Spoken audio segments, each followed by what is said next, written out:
Shalom a todos, bem-vindos ao canal Ouça a Torá. Vamos continuar o Midrash da Parashá Hukat. Bnei Israel falam mal sobre o Man.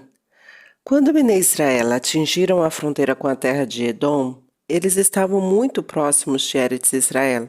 Se eles apenas atravessassem Edom, eles chegariam a Eretz Israel imediatamente.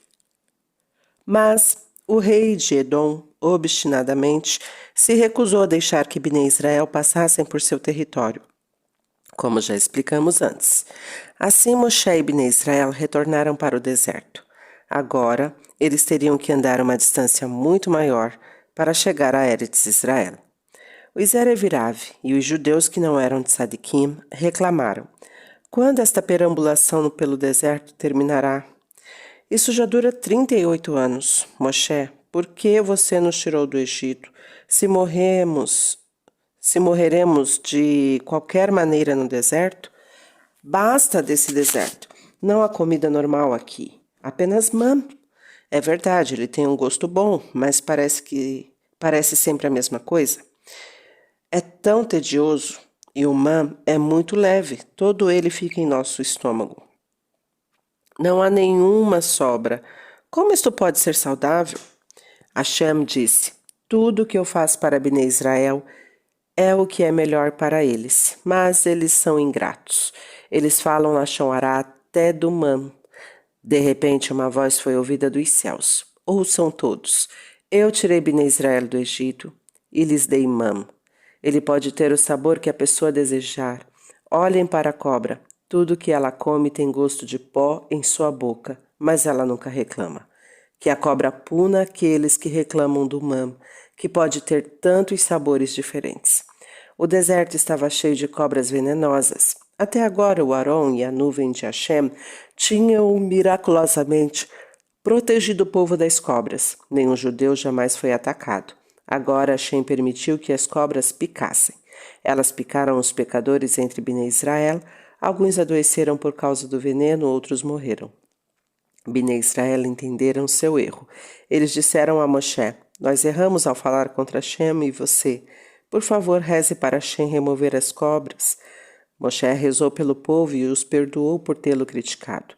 Se alguém agiu errado com você e então pediu mehilá, perdão, você deve sempre perdoá-lo imediatamente. É cruel agir de outra forma.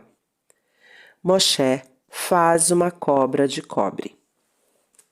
Hashem disse a Moshe: faça uma cobra de cobre e coloque-a no alto de um mastro. Quem for picado por uma cobra, olhará para a cobra de cobre e ficará curado. Moshe fez como Hashem ordenou.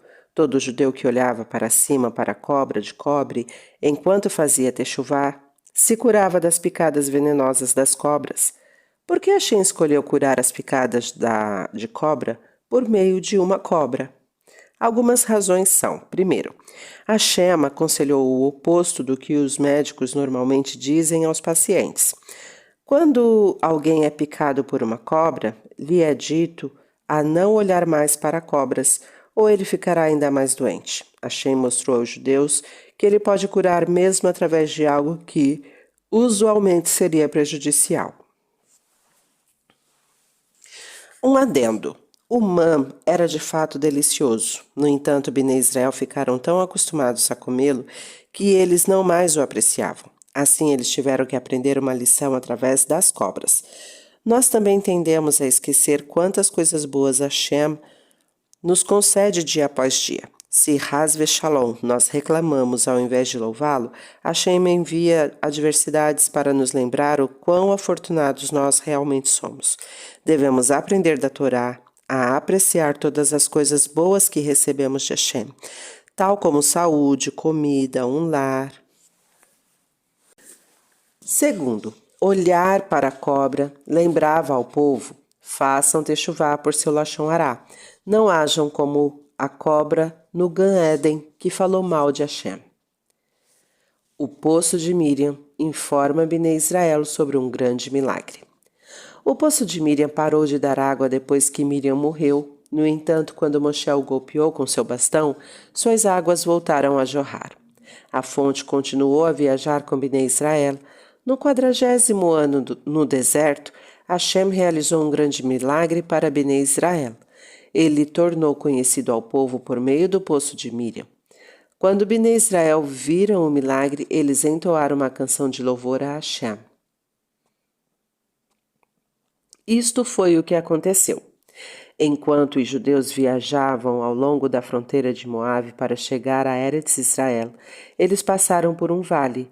Os Emoritas, uma das 7 nações que viviam em Eretz Israel, decidiu destruir o povo judeu inteiro enquanto ele atravessava o vale. Em ambos os lados do vale havia montanhas.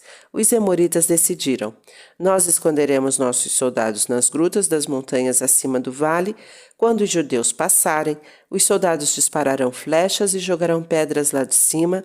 O vale é tão estreito que nenhum judeu conseguirá escapar. Eles ficarão sem saída e morrerão. Mas Hashem salvou seu povo deste plano mortal.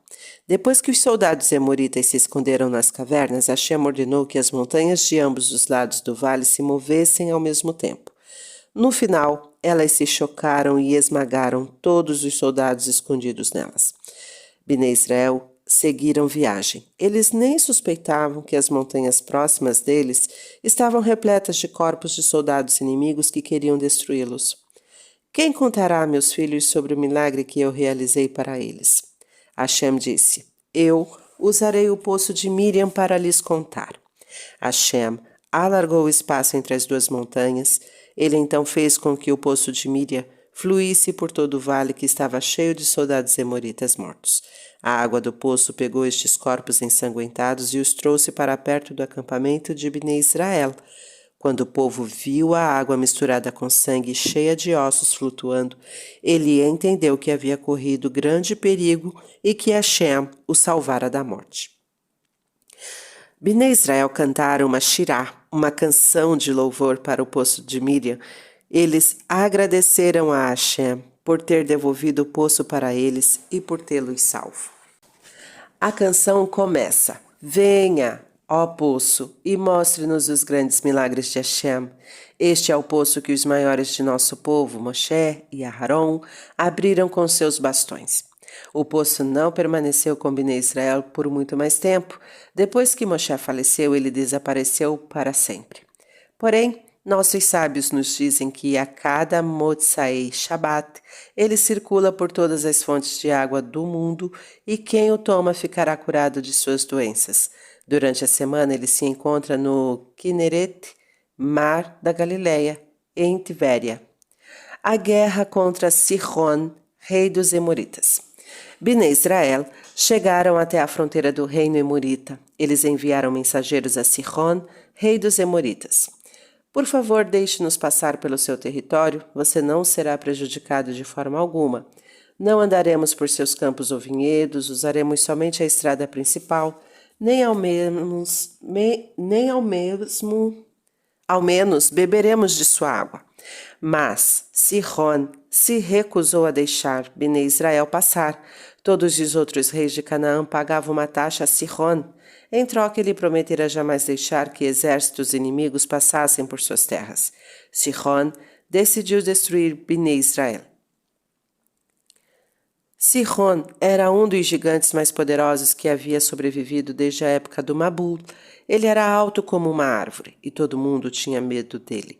Sihon e seu imenso exército eram mais aterrorizantes que o faraó e todo o seu exército.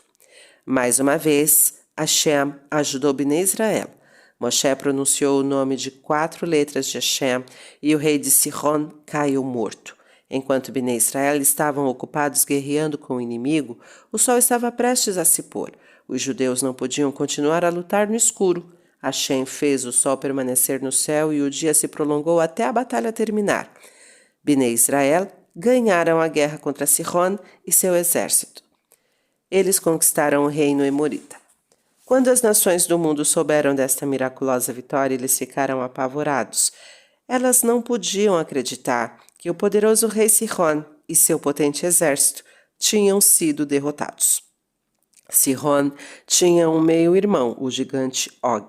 Ele governava o reino vizinho de Bashan. Ao ouvir sobre a morte de Sihon, ele preparou seu exército para lutar contra Bnei Israel. a guerra contra Og, rei de Bashan. Moshe estava com medo de lutar contra Og. A razão para este medo não era porque Og era o gigante mais forte do mundo. Moshe sabia que com a ajuda de Hashem ele conseguiria vencer até o mais forte dos inimigos. Por que então ele estava com medo? Havia 3 coisas que preocupavam Moshe. Primeiro, antes da guerra contra Sihon, Bnei Israel prometeram destruir o inimigo inteiro, não deixando um único soldado vivo. Moshe estava com medo de que talvez eles não tivessem cumprido sua promessa por completo. Talvez alguns judeus tivessem poupado 1 ou 2 soldados inimigos para usá-los como escravos.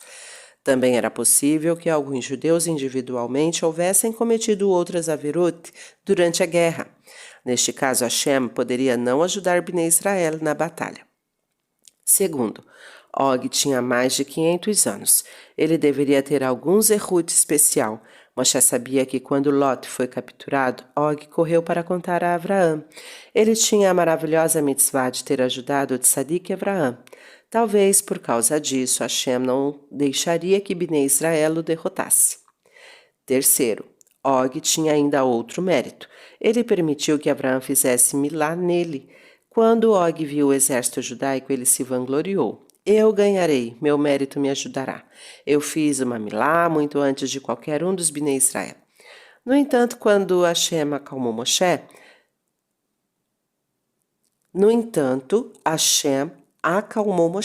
Você não tem motivo para ficar com medo. Eu estarei do seu lado. Og não sobreviverá. Ele não agiu Lechem Shamayim ao informar Abraão sobre a prisão de Lot.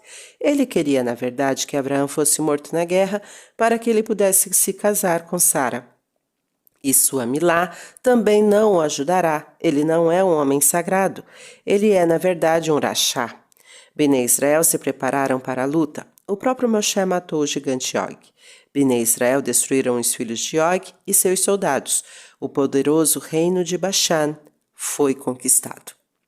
Nossos sábios nos contam como Moshe matou o gigante Og. Og olhou para o acampamento de Bnei Israel. Ele pensou, pegarei uma rocha do tamanho do acampamento, jogarei-a sobre os judeus e destruirei todo o povo de uma vez só. O poderoso gigante encontrou uma rocha do tamanho de uma pequena montanha. Ele a ergueu e se preparou para jogá-la sobre Bnei Israel como uma bomba mortífera. Mas Hashem fez com que um exército de formigas perfurasse incontáveis buracos na rocha arenosa. Quando Og a levantou, a parte de dentro da rocha esfarelou, a parte de fora caiu sobre a cabeça do gigante e ficou como um anel em torno de seu pescoço. Og tentou se livrar da rocha em torno de sua cabeça, mas seus longos dentes ficaram presos a ela. Ele não podia movê-la sem quebrar seus dentes. Enquanto isso, Moshe, que tinha 10 amot de altura, pegou um machado de 10 amot de comprimento e pulou 10 amot no ar. Nesta altura, ele atingiu o tornozelo de Og, que estava a cerca de 30 amot do chão. Moshe enfiou o machado no pé de Og. O gigante caiu para trás e morreu. Na época do Talmud, ainda era conhecida a rocha com a qual Og tentara destruir os judeus. Sempre que um judeu passava por esta rocha, ele dizia Abrahá, a bênção. Abençoado é o Senhor Hashem, Rei do Universo, que realizou um milagre para Bnei Israel neste lugar. Os seguintes lugares especiais também eram conhecidos dos judeus. Uma brahá deveria ser dita ao passar por eles. O lugar onde Bnei Israel atravessaram o Yan Suf, o vale onde os Emoritas tentaram destruir Bnei Israel, a pedra sobre a qual Moshe se sentou durante a guerra contra Amalek, conforme a Parashá Beshalach, o pilar de sal em que se transformou a esposa de Lot, a parede de Jericó, que afundou na terra na época de Yehoshua. O que aprendemos da batalha contra Og? De acordo com algumas explicações, o relato do Midrash sobre a batalha de Moshe contra Og possui um significado mais profundo. A pergunta é, quem tinha zerut maior, Moshe ou Og? O machado de Moshe é outra denominação para seu zerut, mérito. Com ele, Moshe venceu Og. ele atingiu o machado no tornozelo de Og, significa que, embora Og certa vez tenha corrido para ajudar Abraão, Moshe se sobrepôs a este mérito porque Og era um rachá. Assim Og perdeu a batalha. Este Midrash ensina que não é a pessoa fisicamente mais forte que ganha uma guerra, mas sim aquela que tem um zehut maior. E assim termina o Midrash da Parashá Hukat. Tá gostando do conteúdo do canal? Então curta, comenta, compartilha. Ainda não é inscrito? Se inscreve, ativa o sininho e fica por dentro das novidades. Shalom a todos!